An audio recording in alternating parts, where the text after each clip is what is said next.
The tribunal room is packed. Every seat in the Varath City Guild ethics chamber is filled.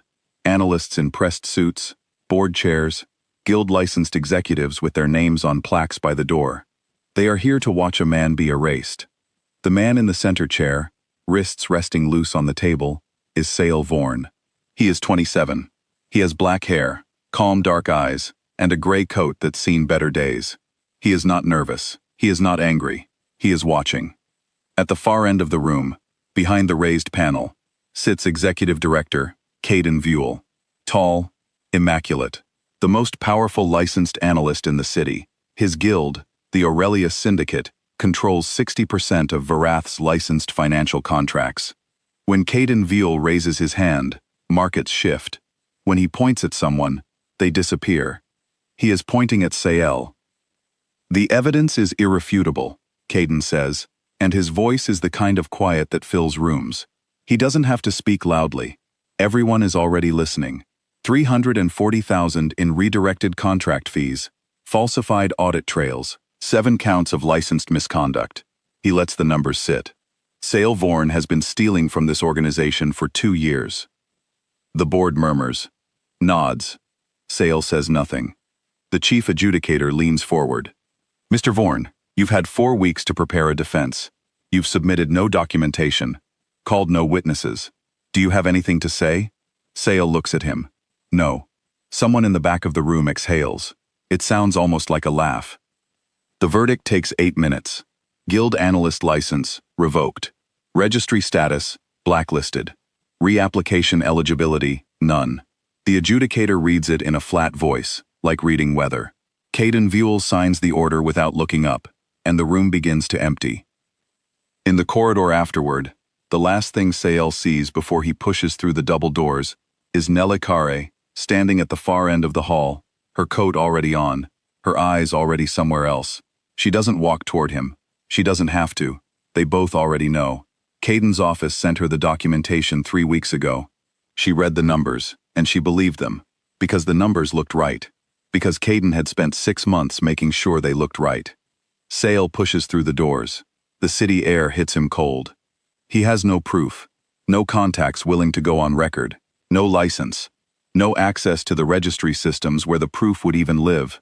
Caden owns those systems. Caden built those systems. And the one thing Caden has that Sael doesn't, the only thing, really, is that Caden was the one talking. Sael was silent. Then the system speaks. He's 2 blocks from the tribunal building, alone on a service street in the gray afternoon, when the notification appears, not on any screen, not on any device.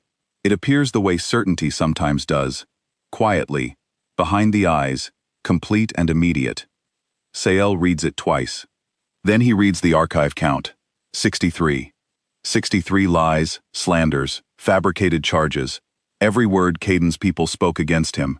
Every doctored document entered into record, logged, time-stamped, verified, sealed. Caden went to considerable trouble. Sael hadn't known, until now, exactly how much trouble. 37 more. He puts his hands in the pockets of the gray coat. He starts walking. He takes a room above a licensed import registry on the east side of the city, the kind of neighborhood where nobody is watching, where the guild terminals on the corner are cracked and nobody repairs them.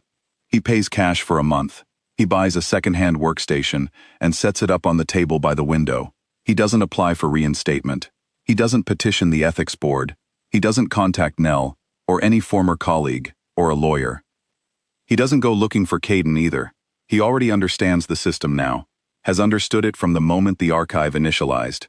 Every time he chases, he spends. Every time they talk, they spend. The math is simple. All he has to do is let them be themselves. He registers as an unaffiliated contractor under a secondary name and starts taking low-grade analytical work, compliance reviews for small firms who can't afford syndicate rates, contract language audits for warehouse cooperatives, number checking for anyone who needs it and asks no questions. The work is simple. He does it well. He charges fairly and delivers early and says very little, and word gets around, quietly, the way things do on the east side when someone is genuinely useful. And Caden's people keep talking. It's what they do. They are very good at it. Sael understands this now, sees the architecture of it clearly. Caden's inner circle mentions his name at every guild social function, every licensing board cocktail event, every quarterly review. Embezzler. Dangerous to work with. Registry says blacklisted for cause. You know what he did, right? Sael Vorn. Yes. Terrible. Best avoided. Each mention. Logged. Each, you know what he did, at a gala Sael wasn't invited to. Logged. Each time a syndicate executive whispers his name to a licensing officer, who then declines an inquiry. Logged. Every false character reference filed with a secondary registry under Caden's counter-signature. Logged. Sael doesn't chase them. He just works, and waits, and lets the count climb. 3 months after the tribunal, he gets a call from a firm that handles contract arbitration for mid-tier guilds. They've heard of his work. The numbers he cleaned up for a cooperative in the East District saved them a licensing audit. They want him for a 6-week engagement. The rate is low, but the firm has a registered terminal in the guild network. He takes it. He moves carefully.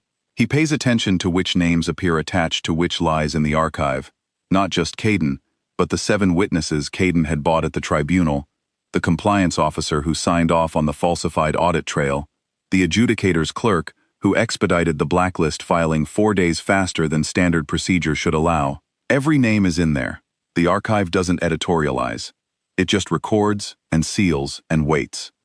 By month 4, he has rebuilt his client list to 11 firms.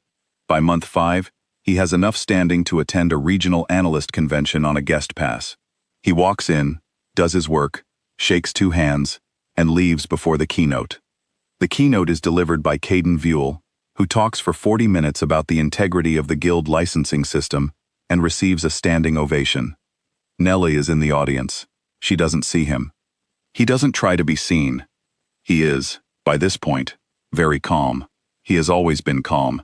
It is one of the things Caden's people mention about him, in the way people mention a defect. Too quiet, doesn't defend himself, nothing to say for himself. They interpret the silence as guilt, or weakness, or both. They are not entirely wrong that he has nothing to say. He has been waiting for the right moment to say all of it at once. The Guild Summit is announced in the 6th month. The Aurelius Syndicate hosts it every year. 4 days, 600 licensed analysts, every major guild in Verath City represented. The centerpiece is the annual Conduct and Integrity Address, delivered by the summit host. This year, Caden Vuel will stand at a podium in the Grand Terminal Hall before every guild board in the city, every licensing officer, every terminal in the network, and speak for an hour about the principles that hold the guild system together.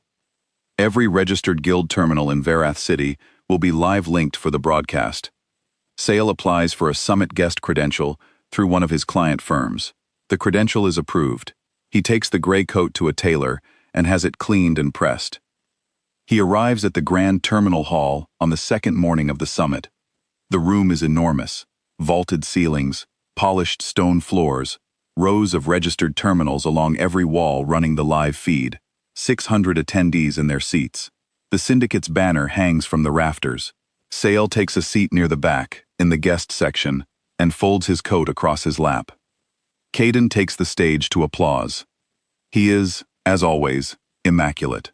He speaks well. He opens with a story about the early days of the guild system, about the importance of licensed accountability, about what it means to hold a trust. He thanks the assembled guilds for their confidence in the syndicate's leadership.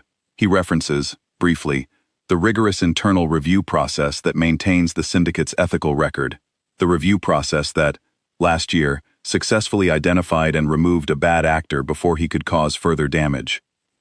He doesn't say Sael's name. He doesn't have to. Several heads in the guest section turn. Several people recognize the gray coat. Caden smiles at the room.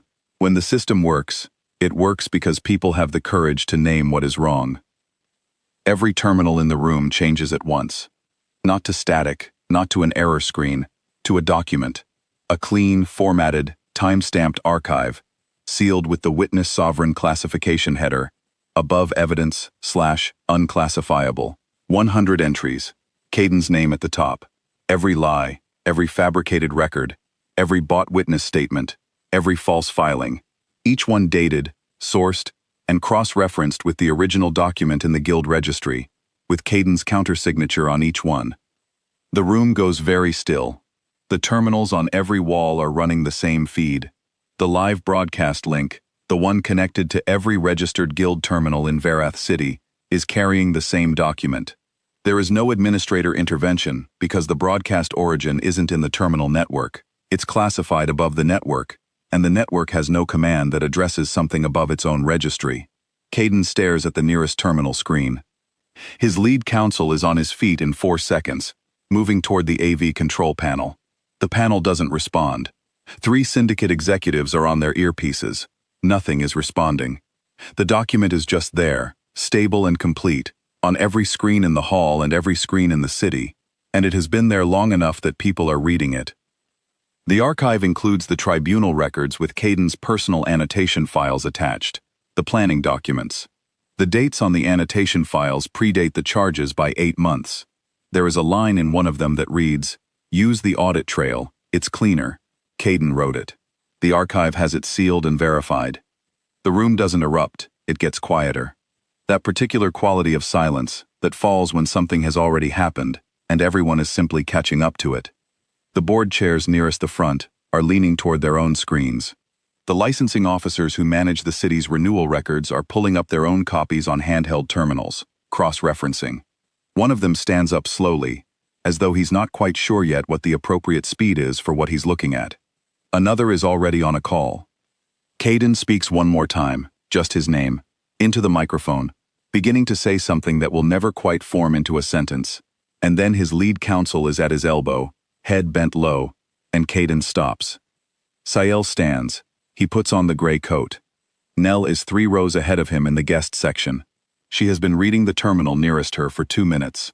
She turns in her seat, and she finds him immediately, the way you find someone when your eye has been trained to a particular kind of stillness. Her expression doesn't have a clean name. He meets her eyes for a moment, long enough, and then he looks away. He moves toward the aisle. No one stops him. The syndicate security detail is occupied with Caden, who is now surrounded by his own counsel, and the summit chair, and 2 licensing board officers who arrived from the back of the room very quickly and are not looking friendly.